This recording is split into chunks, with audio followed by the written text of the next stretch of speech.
একবার দুই পথিক পথ চলতে চলতে ক্লান্ত হয়ে পড়ল। তাদের ক্ষুধাও লেগেছিল ভীষণ। খাওয়া দাওয়া করার জন্য দুজন মিলে একটা সুবিধাজনক জায়গায় গিয়ে বসে পড়ল।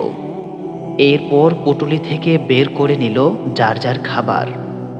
একজনের রয়েছে 5টি রুটি, অন্যজনের 3টি। তারা যখন খাবার খাওয়ার জন্য তৈরি হলো, তখনই সেখানে এসে হাজির হলো এক মুসাফির। তার বেশভূষা একদম সাদাসিধে। সে বলল, ভাই আমি অভুক্ত, খুব ক্ষুধা লেগেছে, আমার কাছে কোনো খাবার নেই, তোমরা আমাকে কিছু খাবার দাও। পথিক দুজন কিছুক্ষণ মুখ চাওয়াচাই করলো।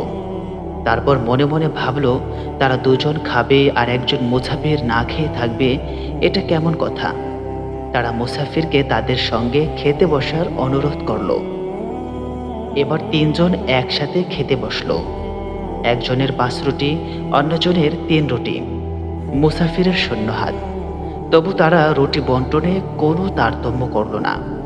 তারা ভাবল, কারো সঙ্গে খাবার না থাকতে পারে, কিন্তু ক্ষুধা তো আর কম লাগেনি।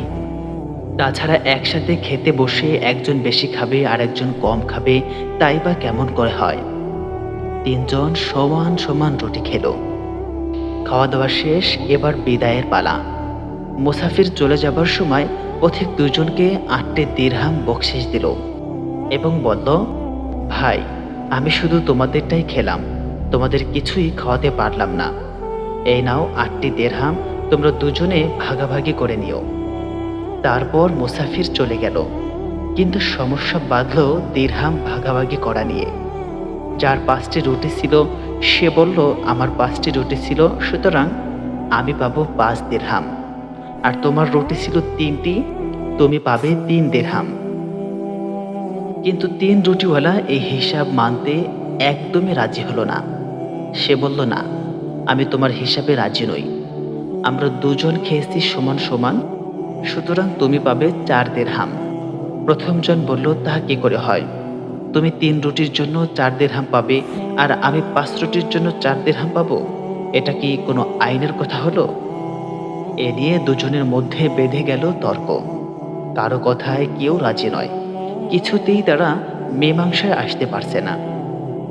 অবশেষে একজন বলল, শোনো, এভাবে বিবাদ করে তো কোনো লাভ নেই। চলো আমরা আমিরুল মুমিনিন হযরত আলী রাদিয়াল্লাহু তাআলা আনহুর কাছে যাই। তিনি যে বিচার করেন তাই আমরা মেনে নেব। এরপর দুজন মিলে গেল হযরত আলীর কাছে। তারা সব কথা খুলে বলে ন্যায় বিচারের জন্য ফরিয়াদ জানালেন। হযরত আলী রাদিয়াল্লাহু তাআলা আনহু মনোযোগ দিয়ে তাদের কথা শুনলেন এবং কিছুক্ষণ মনে মনে কি যেন ভাবলেন। পরে বললেন, তিনজনের সমান খেয়েছো তো? উভয়ে ঘাড় নেড়ে বলল, হ্যাঁ। তখন হযরত আলী রাদিয়াল্লাহু তাআলা আনহু বললেন, তাহলে এ নিয়ে এত বিবাদ কিসের? হিসাব তো একেবারে পানির মতো সোজা। যার 5টি রুটি সে পাবে 7 দিরহাম, যার 3টি রুটি সে পাবে 1 দিরহাম। এমন হিসাবের কথা শুনে দুজনেই অবাক হয়ে গেল। 7 দিরহাম আর 1 দিরহাম ভাগ হলো কোন হিসাবে, তারা কিছুতেই বুঝতে পারল না। হিসাব বুঝতে না পেরে দুজনেই হা করে তাকিয়ে রইল হযরত আলী রাদিয়াল্লাহু তাআলা আনহুর দিকে। ইমাম আলী রাদিয়াল্লাহু তাআলা আনহু তাদের মনের কথা বুঝতে পারলেন। তিনি বললেন, তোমরা ছিলে 3 জন, রুটি 8টি, খেয়েছো সমান সমান। এক একটি রুটিকে 3 টুকরো করলে 8টি রুটি 24 টুকরো হয়। সুতরাং তোমরা এক একজন খেয়েছো 8টি করে টুকরো। মুসাফির লোকটা 8 টুকরোর জন্য 8 দিরহাম দিয়েছে।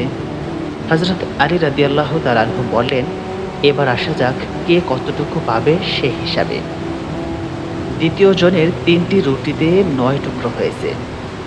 9 টুকরোর 8 টুকরো সে নিজে খেয়েছে, মাত্র 1 টুকরো পড়েছে মুসাফিরের ভাগে। সুতরাং সে 1 দিরহামের বেশি কিছুতেই পেতে পারে না। আর একজনের 5 রুটিতে হয়েছে 15টি টুকরো, তার মধ্যে সে নিজে খেয়েছে 8 টুকরো, বাকি 7 টুকরো খেয়েছে মুসাফির।